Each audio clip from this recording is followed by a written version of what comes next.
Well, another ZI atomic test is history now. Past history for the record books and live history for future planning. It was a double-header test like Buster Jangle and Tumbler Snapper, covering both weapon development and civil and military effects. And in some ways, it was our biggest research job so far. The preparation job was big too. Many hundreds of tons of material and months of intense planning and labor by skilled personnel were the ingredients, poured into a gigantic test tube, our Nevada proving grounds. In the spring of 1953, the mixture boiled up in a series of 11 atomic detonations. Operation Upshot Knothole. The residue or end product of the reaction was knowledge, some of it in a yes or no form, immediately useful, and some of it requiring detailed analysis. The funnel into our Nevada test tube was the same old road up from Las Vegas. Nearly 80 miles of standard desert road which carries very little traffic when the proving grounds are quiet. Indian Springs was still primarily an Air Force support station for atomic test operations. The Desert Rock Troop encampment was in the same old place off to the left, after we turned off Highway 95. Inside the check gate and Mercury were living and technical areas and the field headquarters of the main test organization, a joint AEC and Department of Defense activity. From Mercury, the road goes roughly northward. It cuts through one range of hills. On across the valley of Frenchman Flat, then heads up into a notch in a second range. In this notch is the CP, the control point, the real nerve center and communications hub of the test site. This was the test manager's forward headquarters for the series, and primarily the center of operations for the weapons development program, Upshot. Looking out from the control point, an observer can see both of the major blast areas. Frenchman Flat, a dry lake bed, is still visible back in the valley we just crossed, though the actual ground zero point can't be seen. Yucca Flat lies on northward in the next valley beyond the control point. 9 of Upshot Knothole's 11 shots were fired out here on Yucca between March 17th and June 4th. These 9, 7 tower shots and 2 airdrops, were the AEC's weapon development tests. While such tests are not the main point of this film, their trend, the goals they're aimed at, are ultimately of great importance to the military services. So since these tests are primarily the concern of Los Alamos scientific laboratories, we turn to Los Alamos for an outline of the concepts and the objectives involved. As usual, we're up to our necks, unraveling what happened in the last tests and getting ready for the next ones. Now, this weapon development business. We've been getting together some material for brief orientation talks. I want to emphasize that the amount of discussion given each shot is no indication of its actual importance. In fact, I may have to say least about some of the most important shots. Shot number 2 had for its source of energy a boosted fission device. It was part of a development that we think will eventually give us a weapon of approximately 30 inches in diameter. 3,000 to 4,000 pounds weight and a yield in the neighborhood of 500 kilotons, around 35 times that of the Hiroshima bomb. The next development shots were 3 and 5. Shot number 4, it was the first airdrop on Upshot and was detonated at approximately 6,000 feet, the highest burst of any gadget we've ever fired.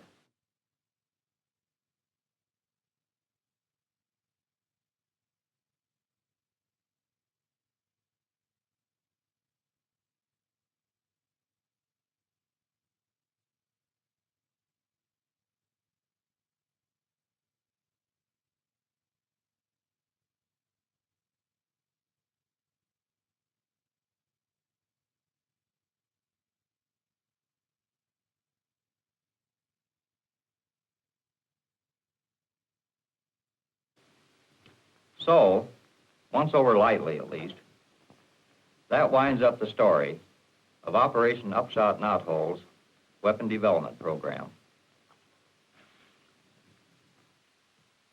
But outside of any discussion, outside of the laboratories, out on the Nevada proving ground itself, there was a great deal more to consider than the basic ideas back of the Upshot firings. There was the same old job, complex and vitally necessary, of diagnosing the actual performance of gadgets being tested. Gadgets designed by Los Alamos and by Project Whitney of the University of California Radiation Laboratory. It's an old story, in a sense, to those of us in the services who have watched and assisted the preparation of previous tests. But that doesn't alter its prime value. To get the inside dope on the behavior of any experimental fission device, the scientists always want at least the answer to one classical three-headed question. What was the alpha rate, the transit time, and the yield? And yield alone is computed and cross-checked in many ways. Probably most accurately by radiochemical analysis of cloud material collected by the sampling planes, and by ultra-high-speed photography of fireball growth. Another Nevada activity of the AEC was its civil effects program of tests originated by various non-military federal agencies. For example, 2 typical frame houses were exposed to the first blast of the series for the Federal Civil Defense Administration. Some 50 civilian automobiles were included in this test. Several types of family and community bomb shelters were also tried out. The blast from the 16-kiloton shot hits the house at 3,500 feet, around 3/4 of a mile, almost total destruction. The other house at 1.5 miles showed only moderately heavy damage. These visually spectacular tests were only one portion of a big program which included extensive dosimeter and radiation research and important biomedical and genetic studies by some of the country's top scientists. The second major phase of the 1953 series, military effects tests, was, from the service point of view, the main feature of the show. All early planning and coordination of these tests was handled by the Directorate of Weapons Effects Tests, set up for this purpose by Field Command, Armed Forces Special Weapons Project. In the operational phase, personnel of this directorate were integrated into the main test organization. There, they continued to be responsible for all military tests and for the important military support given to the AEC's programs.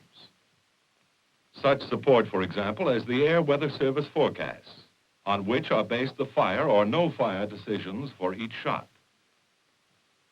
The bulk of the huge Knothole program was carried out on Frenchman Flat, though some military tests were run on the weapon development shots up on Yucca. Number 9 on 8 May was the first Knothole shot, an airdrop of a 26-kiloton weapon. All military tests on Frenchman Flat were originally built around this shot. The relatively high burst height, 2,400 feet, was a compromise to fit many tests, rather than to inflict maximum central damage. Shot 10, 25 May, proof-tested another delivery system, the Army's 280-millimeter gun. When this shot was added to the program, some additional effects tests were scheduled to observe results of the low burst height, approximately 520 feet above ground.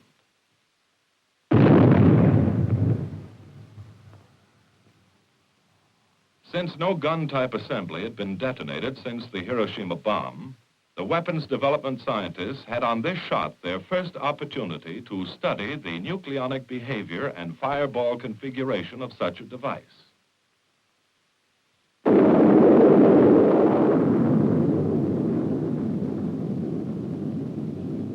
Yield 15 kilotons. Unlike the situation with an implosion weapon, the scientists were here able to observe fireball growth from a body of fissionable material whose exact shape and dimensions at the moment of detonation were known. As scheduled, the military effects tests total well over 70 distinct projects under 9 major program headings. Headings which might in a sense be considered as signposts guiding us along our road. The road full of questions that we followed through Knothole, one of the biggest military test programs in our records. To begin with, we wanted more and clearer data on blast and precursor phenomena, and on the Mach stem, and the triple points path. We wanted enough data to predict what these factors, plus thermal and nuclear radiation, will do, of military significance, to any living being or object they can reach. These were the objectives of our road. We haven't the time to stop for a look at every signpost along the way. We'll just have to hit some of the high spots and new spots. A project, for instance, that didn't use a new technique, but that hadn't been covered in previous report films, had for its aim to measure free field blast pressures in regions of concern to delivery aircraft, and to determine the triple point height in at least one location. 2 B-29s did the muscle work on the job. Just before shot 9, they dropped 14 canisters in the target area, timed to be hanging on their parachutes at burst time and a long line some 5,000 feet high and spaced out to nearly 7 miles from the burst point. Each canister telemetered its altitude and surrounding air pressure to a ground station tape recorder. The tape also marked time of burst and time of shock arrival at the canister. The close-in canisters each received 2 kicks, one from the incident wave and one from the reflected wave. Farther out, each canister received a single kick from the Mach stem, indicating that the triple point where the 2 waves merge had sliced up through the canister line at a distance and altitude that we could compute from the recording tapes. In the nuclear radiation program, particular interest centered on Shot 10's neutron flux measurements, the first ever made on the detonation of a gun-type assembly. Gold, tantalum, and sulfur threshold samples were used to detect neutron energy levels from thermal to around 10 million electron volts. The total flux per kiloton was the highest ever observed, running 10 to 30 times as high as the implosion shots 8 and 9, and extending the median lethal radiation range some 600 feet. One novel feature of Upshot Knothole was the first use of drone aircraft on a continental atomic test. Navy AD-2s were instrumented for blast and thermal radiation response and were flown at near critical distances from several bursts. Results indicated that comparatively moderate thermal inputs may seriously reduce the blast resistance of some aircraft components. Standard blue aircraft paint proved clearly inferior to white or unpainted metal surfaces for protection against destructive thermal effects. Similar flights by manned and instrumented Air Force B-50s and a B-36 gave structural response data needed to establish minimum safe operational parameters for high-performance bombers. Other bombers from the Strategic Air Command flew in with the drop plane, testing techniques for obtaining yield, height of burst, and ground zero location, the 3 essential parameters of IBDA, indirect bomb damage assessment. On the biomedical program, Air Force QF-80 drones instrumented to measure gamma radiation and with test animals aboard were flown through atomic clouds at 30,000 and 32,000 feet. They were each controlled by primary and secondary motherships, and manned fighter escorts stood by to shoot down any drone that malfunctioned. These tests indicated that personnel of pressurized aircraft passing at 400 knots through a cloud at least 4 minutes old from a weapon of less than 30 KT would receive an external dosage of less than 50 Roentgens with a negligible respiratory hazard. On the thermal effects program, one project concerned parked aircraft and aircraft components, an extension of previous tests. New data were obtained on structural weakening from thermal inputs too low to cause visible damage. Cloth thermal shields were proved to have considerable value in reducing damage to parked aircraft. Some aircraft fabrics were destroyed at levels as low as 2 calories per square centimeter, while magnesium sheet and foil-covered panels were undamaged by 20 calories. It was also found that strong tie-downs may protect aircraft parked nose-on to the blast from much of the damage that will occur if the plane is unmoored and free to lift and roll. But for side-on or tail-on orientations, the tie-downs may actually increase damage. Another important section of the thermal program was a study dealing with normal city vulnerability to fires started by atomic weapons. 3 cubicle houses, 7,700 feet from zero, were erected for one phase of this study concerned with exterior kindling fuels. The first house has a clean, safe yard, but dry rot is working in the unpainted siding.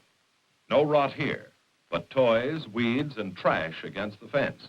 A clean yard, painted fence, and maintained siding. Number 9 goes off. 13 calories per square centimeter. Overpressure, 3.5 pounds per square inch. Time sequence photography shows the results. Destruction on the right from the yard trash which set fire to the fence. On the left, rotted wood in the siding was the ignition point. Sound painted wood and a clean yard allow the center house to survive. The fire hazards in these projects are not unusual either. 6 big American cities were inspected to ensure that representative conditions were tested. Conditions which suggest that a bomb of even this nominal power could start more than 100,000 fires over 25 square miles of urban area. Our next thermal project, run on Shot 10, required a new instrument line east from ground zero, roughly opposite the main blast line, equipped with thermal recording devices and with blast gauges at 0 and 10-foot heights. The first phase, designed to find out how much protection white smoke would give against thermal flash, employed a standard oil fog over a portion of the new line. In theory, this smoke would scatter and reflect fireball heat. This was a small-scale experiment, but evaluations have indicated that attenuation of radiant energy approached 99%. To explain the second phase of the project, employing black smoke, we must go back to Tumbler Snapper. On the low-altitude burst of Tumbler 4, high-speed cameras recorded a phenomenon never noticed before, a shock wave preceding the main shock front. Here it is again. This precursor wave, as it was called, registers on blast line instruments with a pressure time graph of this type, showing a considerable climb and duration before arrival of the main shock front. A normal shock wave with no precursor is quite different, hitting the instruments with an instantaneous pressure jump. The mechanics of precursor development appear to be these. A weapon bursts, and thermal radiation creates an intensely hot ground layer of air, a layer filled with dust from what is called the popcorning of the hot ground. Milliseconds after the thermal flash, the incident shock wave reaches the ground and expands, trailed outward by the usual reflected wave. Then a new wave, the precursor, begins to build out from the base of the incident wave, racing ahead through the heated air layer. An intense dust cloud follows closely, rising initially to about 50 feet and later to several hundred feet. One important effect of the precursor is to lower peak static pressures without a corresponding reduction of dynamic or wind pressures. The precursor builds steadily in height, but does not seem to inhibit formation of a Mach stem, though exact dimensional relationships are uncertain. Eventually, running into cooler regions, the precursor slows and is overtaken by the Mach stem. From that point on, the blast wave structure is normal again. It should be emphasized that a precursor can form only if the ground air layer is sufficiently hot. So if height of burst is increased, yield must be increased. Without the yield increase, the ground air will be too cool for precursor formation, as was the case on Shot 9, our first effect shot, 26 KT at 2,400 feet. Shot 10, 15 KT at only 500 feet, developed a strong precursor. It was on this shot that we ran the smoke experiment. A carbon black smoke was established over nearly a mile of the new instrument line. We expected that the top of the black smoke would absorb thermal energy and produce an extra hot layer well above ground, possibly generating a controlled super precursor at that height, or in some other manner reducing blast effects on ground targets. The experiment was handicapped to an unknown degree by wind billowing the smoke up to 300 or 400 feet, modifying the planned geometry. As it happened, the ground-level precursor, which developed under the smoke, was stronger than the one in the clear, although it extended only half as far before decaying to a conventional blast form. This test was not conclusive as to the effects of a heat-absorbing black smoke on blast. A further precursor study was set up to determine whether ground surface heating from thermal flash could generate a shock wave before arrival of the normal shock front. Panels 10 feet square, faced with variously heat-absorptive and reactive materials, were tilted for maximum exposure to the thermal radiation of the two effect shots. Post-shot study of the gauge records showed no clear evidence of thermally induced shock waves. We come now to the biggest program, the primary reason for shot 9, the first effect shot. The biggest program in sheer volume, in theoretical predictions confirmed or refuted, and in the mass of empirical knowledge gained. 28 separate projects came under this heading, beginning with basic measurements on simple cylinders and rectangular concrete slab structures in a number of orientations. These passive targets, heavily instrumented, were not designed for response by displacement, but only to record shielding and loading factors at various heights and aspects. The findings of this important job can now be extrapolated for prediction of blast loading on a great variety of targets without direct testing. We begin to bump into the precursor again.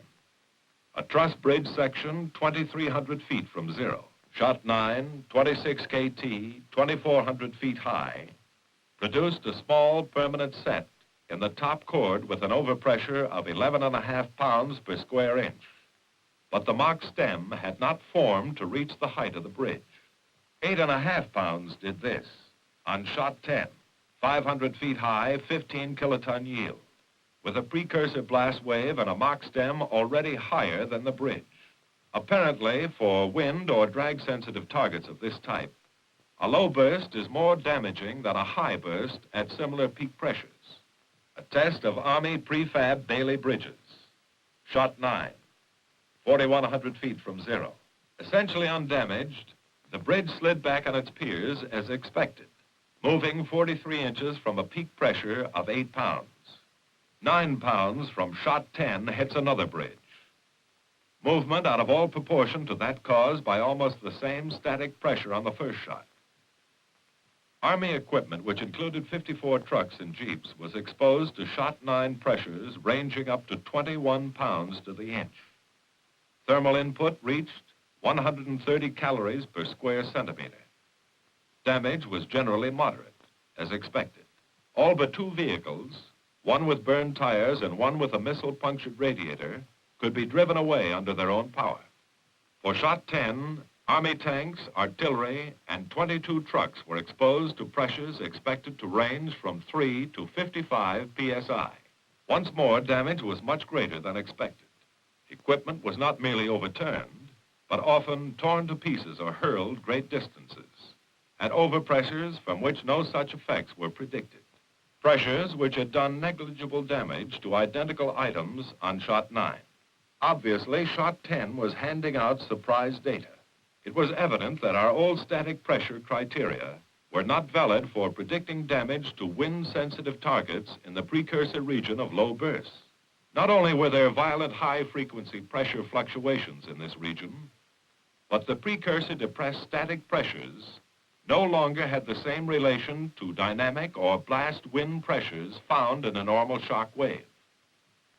Standard command posts, foxholes, and machine gun positions were located on shot 9 at 600, 800, and 4,000 feet from zero.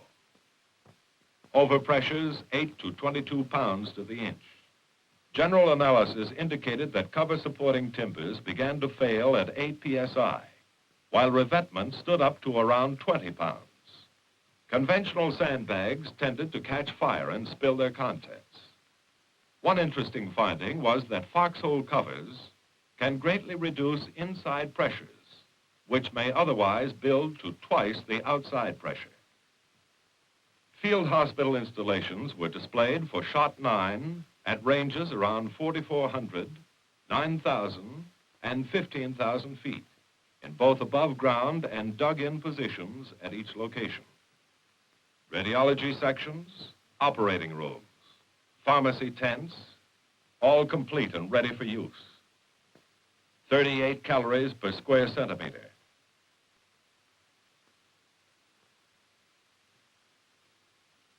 8 pounds per square inch. Operationally, a complete ruin, although a few items of equipment were salvageable. Missile hazard was unquestionably heavy. The 15,000-foot installation, around 1 1/4 pounds pressure. Damage limited to collapse of the above-ground tents. A significant finding of these tests was that considerable protection to personnel and equipment would be afforded by revetting field medical installations.